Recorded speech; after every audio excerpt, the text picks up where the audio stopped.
Hi, and thanks for joining the SJ Child Show. The SJ Child Show brings value to families through education and resources. But the SJ Child Show isn't just about me, it's about us as a community. Join me as we help educate and support our community, help bring kindness and love and inclusion to all. Thank you so much for taking the time to listen and watch. I really appreciate all the support from all of the viewers and listeners, and I just want to let you know I want you to join me on this journey. Come and follow my social media, and let's do this together. Enjoy the show.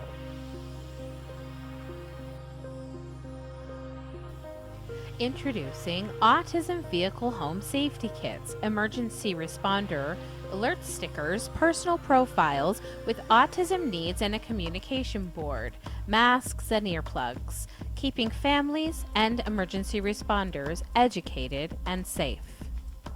Get yours today at sjchilds.org. Helping autism families impact their child's developmental milestones through home relocation, community resources, and home designs. For every 3 homes Natalie Castro sells, she funds and designs a sensory room for a community center servicing individuals with autism. She volunteers to coach law enforcement, first responders, and ER nurses how to have a positive experience for individuals on the autism spectrum. Hi, welcome to the SJ Childs Show. I'm your host, SJ Childs, and today I have a really fun guest. I'm excited to talk about the services, her background, kind of find out more about her. So thank you so much for being here with me today, Dina. Dina Farmer, that's correct? I can't mess that up too bad. Well, that is correct. I am Dina Farmer, and I'm the owner of Magnolia Travel. I'm a full service travel agency, but a one-woman show.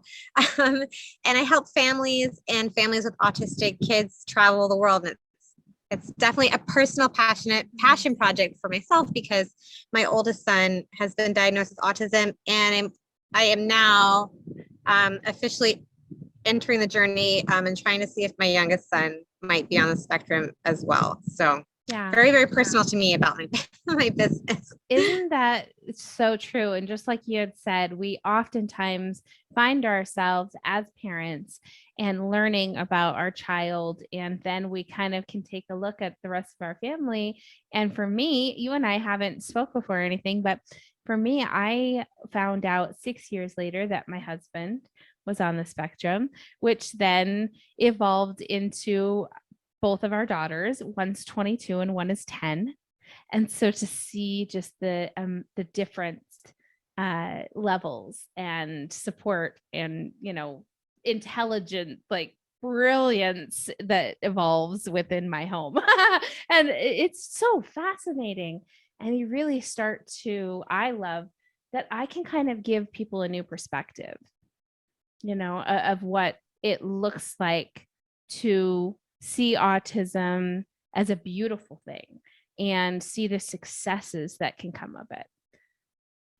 Yeah, I totally agree. And I feel like once you kind of start on that journey, it's kind of amazing to see like, okay, well, first it's the overwhelming thing of like, okay, now my child has this hidden disability, like what am I going to do? And then taking those next steps, but then seeing that they're still the same person before and after diagnosis. Like the only thing it does is just helps you get services you need to support them.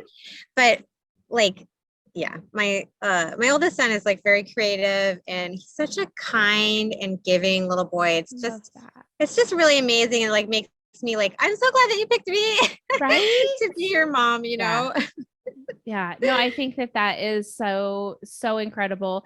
And the fact that you can see those things in him and see that, his compassion and those things obviously is telling of you as a good mother, because you're showing him the example of how to be doing that. And because it just doesn't happen. Like we really teach our kids from the very beginning what kind of relationship we want to have with them.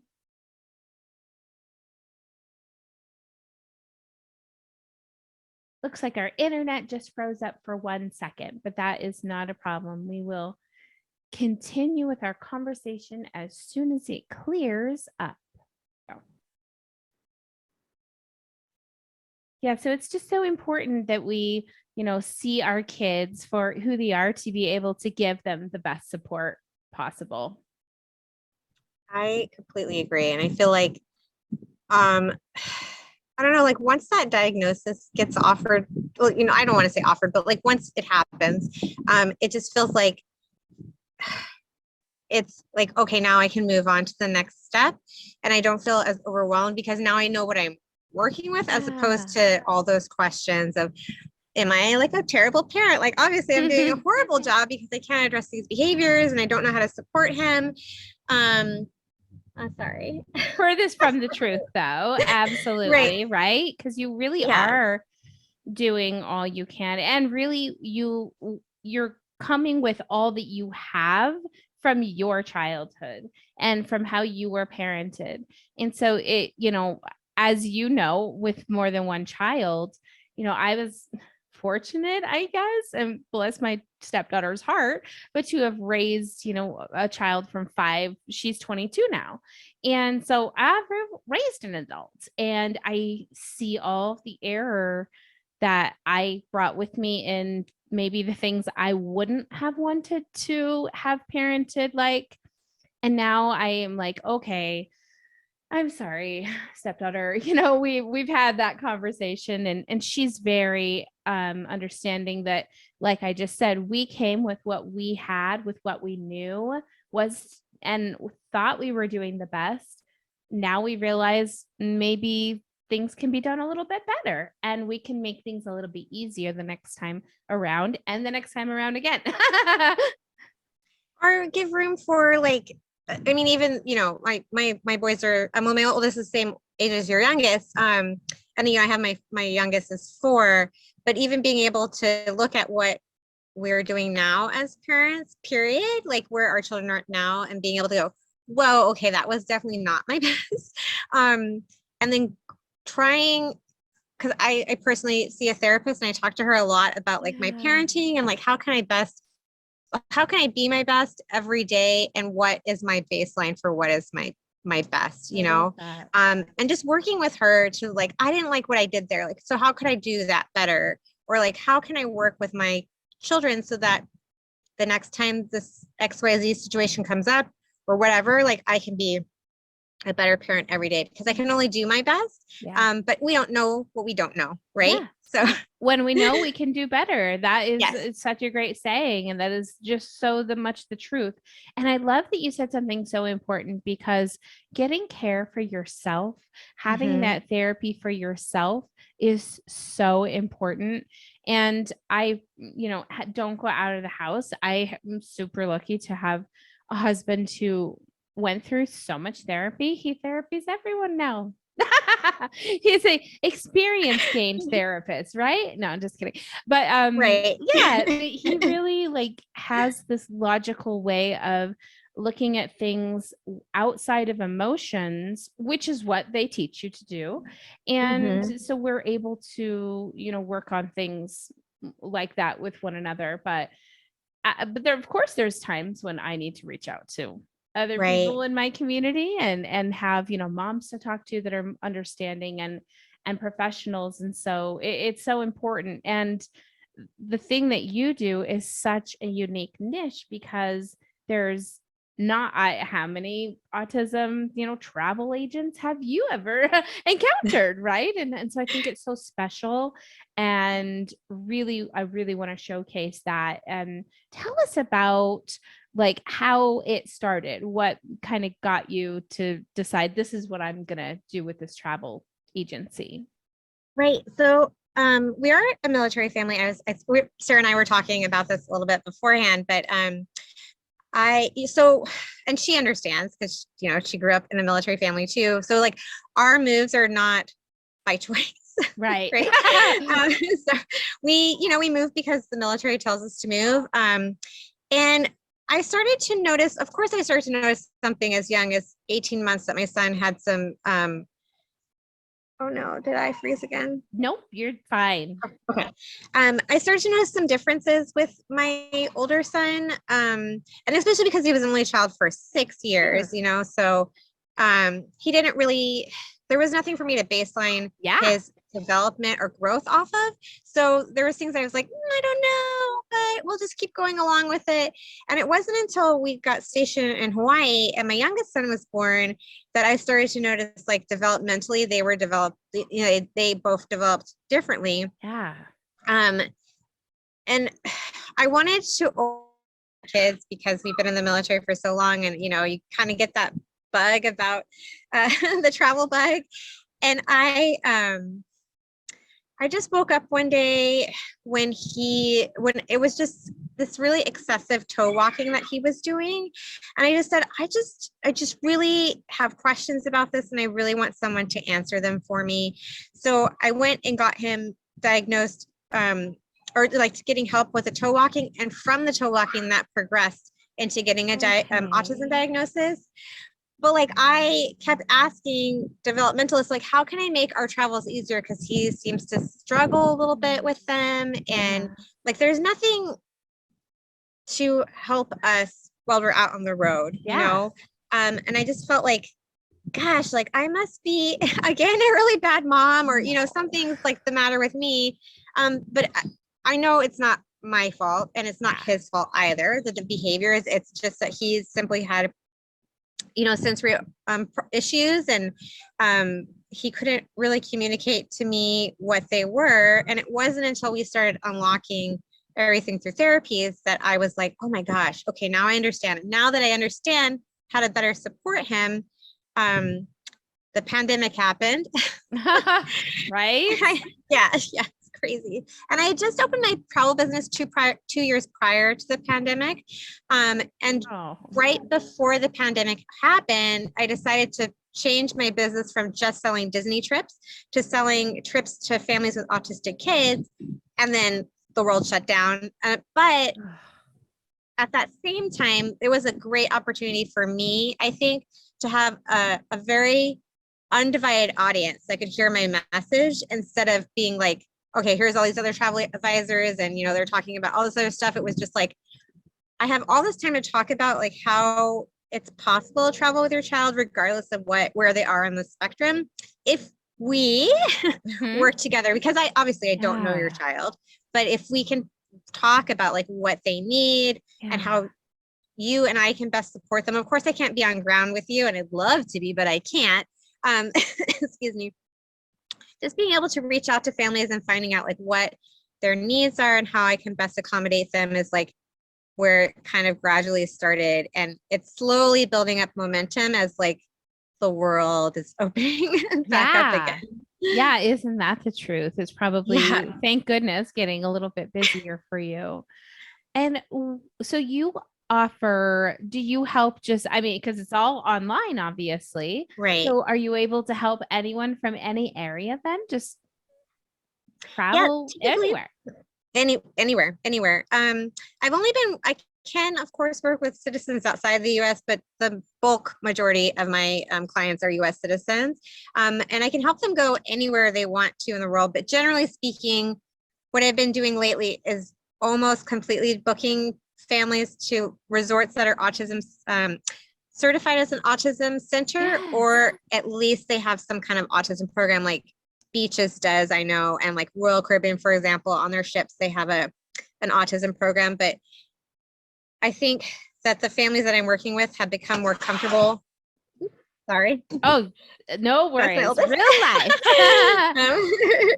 um, the families that I'm working with have been more comfortable with the idea that they would rather spend their dollars with suppliers and tourism operators that are actually making programs for them, Yes, which I love. definitely. I love. I know. And how cool that you can be kind of in that seat to see that those things are available, because we've traveled locally and Mhm. maybe to, driven a couple places outside of states, but we've never flown.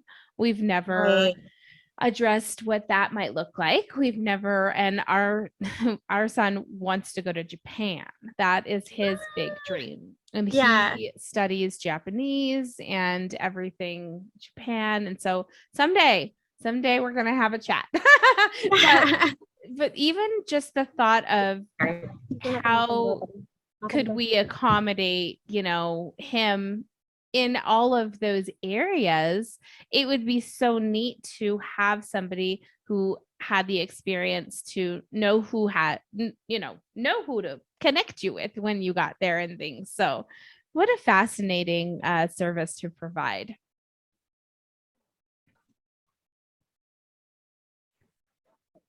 Right. It's like, I don't know if they're going to go or not. All Yeah. good. All good. Yeah. Yeah. It's true. And I feel like it's such a big challenge. I mean, it's an interesting challenge because I feel like a lot of American tourism suppliers are the ones that are like being very, accommodating and more open to the idea of autism travel. And like slowly, I feel like it's like a snowball process, right? Like as tourism suppliers in the States are getting more accommodating, it's starting to trickle to other, snowball to, Yeah, to right. other countries. Like Japan is easily accessible, like not wheelchair friendly by any means, but it's, for family. Yeah, unfortunately, I know there's some challenges for sure in Japan as far as that goes, but Yeah. I know that like we were stationed there for like 6 years. Hey, Yeah. good time to come visit then. Right. Yeah, exactly.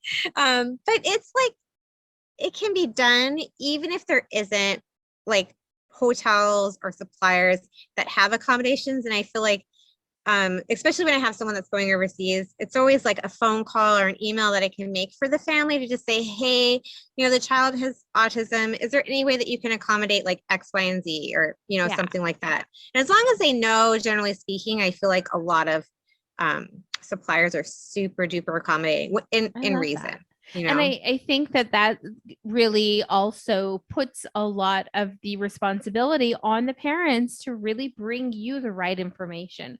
What do these children need? What kind of process do they need a dim place next to a window instead of a bunch of lighting, like natural light? Do they need, a pool that's close by so that they can sensory, get rid of a lot of sensory needs and things like that? So that's really interesting. What are some tips that you give families to prepare to go on a vacation?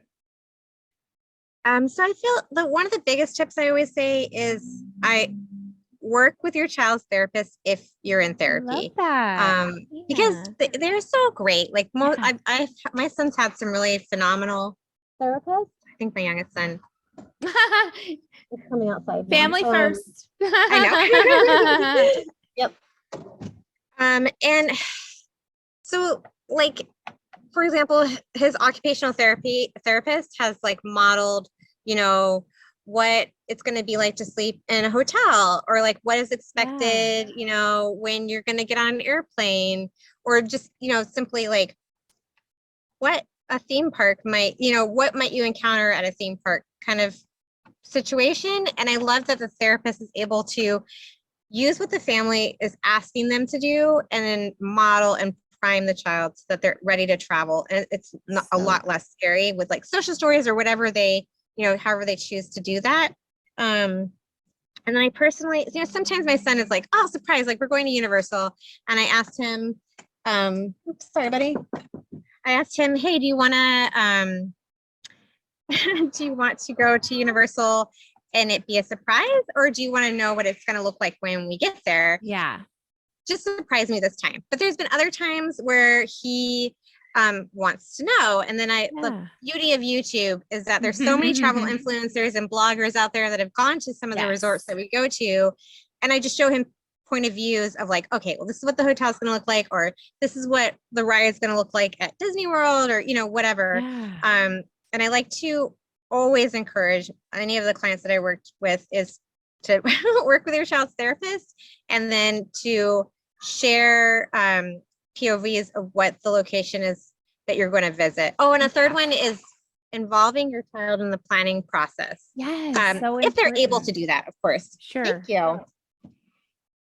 And that's going to be anywhere from like, if your child, like my son he wants to go to New York City, and like he has picked out like where we're going to go, and like what's the, like we're going to go to the Statue of Liberty. We have to go to the Empire State Building. And those are all things that like makes him feel invested in our vacation. And of course, I know that like, depending on where your child is at in the spectrum, that might be something that doesn't apply to you. And I fully understand that. Sure. But, for the most part, those are the big three, or the three biggest tips. Yeah, absolutely. I always offer. What about, and I'm sure that you'll get a lot of, what kind of recommendations can hotels make for children, maybe with sleep issues, to help accommodate not only the child, but the other guests? So I think it's just really reaching out to the hotels and talking to them. But maybe if your child has, like, they can't sleep if it's too loud, for example, requesting, it's not always guaranteed, unfortunately, but requesting a room that's on a quieter side of a hotel that maybe has a lot fewer guests that are there, that could definitely be something to look into. You can request, like, if your hotel is, and I know with the pandemic, there's so many things that are still not quite back. But some hotels will like have a turn down service, and you can request like to get the sheets tucked in tighter, especially if your child has some sensory things going on, and or there's some hotels that even provide weighted blankets that could make it easier for your child to sleep at night. And that's just a simple phone call to be able to get that accommodation. But really, again, it's like asking for what you need and seeing if the hotel is able to do that. Yeah, no, I agree with that. We really need to know what our kids' needs are so that we can make those accommodations appropriate for them, and make the phone calls necessary. Or like, for instance, having someone like you make the phone calls to the hotels, or to the centers that you're going to visit. That's so important. And do you have like, because you've been in it for a couple years now, I'm sure you've made connections along the way in some of these places to be able to call and say, hey, this is Dina, I need this or that. And they've now know who you are and are probably more able to accommodate more clients. Yes, which I totally 100% love. And for example, there was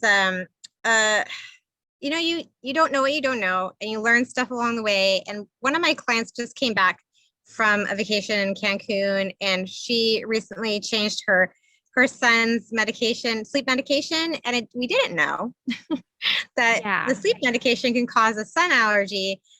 So it's just like a really quick phone call on my behalf to the resort's physician to be like, can we really get this kiddo looked at to make sure that he, like we don't want anything bad to happen, or like, do we need to go to the ER or something? And it's just, developing those relationships with suppliers so that I can feel confident, and hopefully my clients feel confident as well that I've got their backs, Yeah. Absolutely. Well, I mean, with examples like that, it's 100% that you do. And for someone to even feel the necessary to guide families into this much more of an ease of travel is so just so wonderful. There was another word, but right?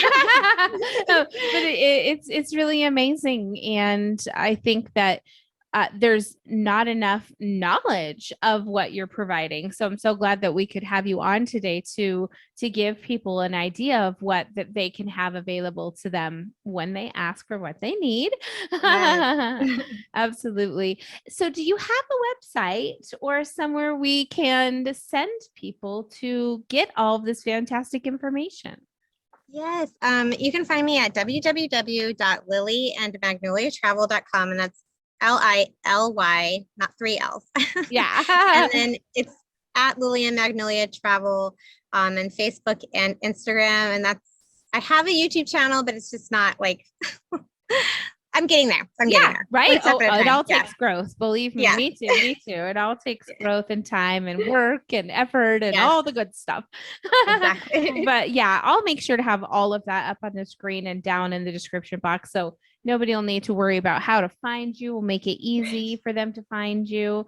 Is there any other tips that you would give to families on the spectrum before they are going to head out for a vacation? Something that I've been encountering a lot recently is potential clients telling me that they just had a really bad experience the very first time that they traveled with their child, and it was just a really big mess, right? And I totally can sympathize. But I always say, like, my biggest, like, 100% number one tip is to start small. And you don't need me to start small, right? You can do that in your own hometown of, like, booking a hotel for a weekend or maybe just an evening, and, like, testing the waters out and not making it so scary for your child. It's like, no, don't go see grandma and grandpa, because that can be a very overwhelming experience, especially if you live far away from them, like I do. And I'm sure maybe you do too, Sarah, but it can be very overwhelming with strangers and sleeping in somebody's house. And it would be easier just to take a night or two in your own hometown, still being around things that you're familiar with, and then building off of that super short weekend away, just like bigger and longer trips. So I always say small, and then get bigger. Wonderful advice, like absolutely wonderful, because and that's how we should approach so many things with our kiddos, to help them build those skills available, for them to have. So it's been such a pleasure to have you on today and to connect with you. I'm so glad that I saw your podcast with I think it was with Kia, possibly, from the Autism Without Borders. Yes. And so I'm really glad that I reached out so that we could connect. And I look forward to referring lots of people to you. Oh, thank you. 100%. And so we will make sure to get everything, all your information, like I said, a little promo going out and everything. So thank you so much for being with me today. And thank you. It's been really fun. Yeah, definitely. We'll keep in touch. Perfect. Thank you. The SG Child Show, produced by SG Childs LLC. Thanks to all my viewers and listeners for your continued love and support. And thank you to the guests of the SG Child Show. It's been an honor to have you on the show. Thank you to everyone who continues to support me. Go to my social media and let's build this community together through kindness, compassion, and education for others.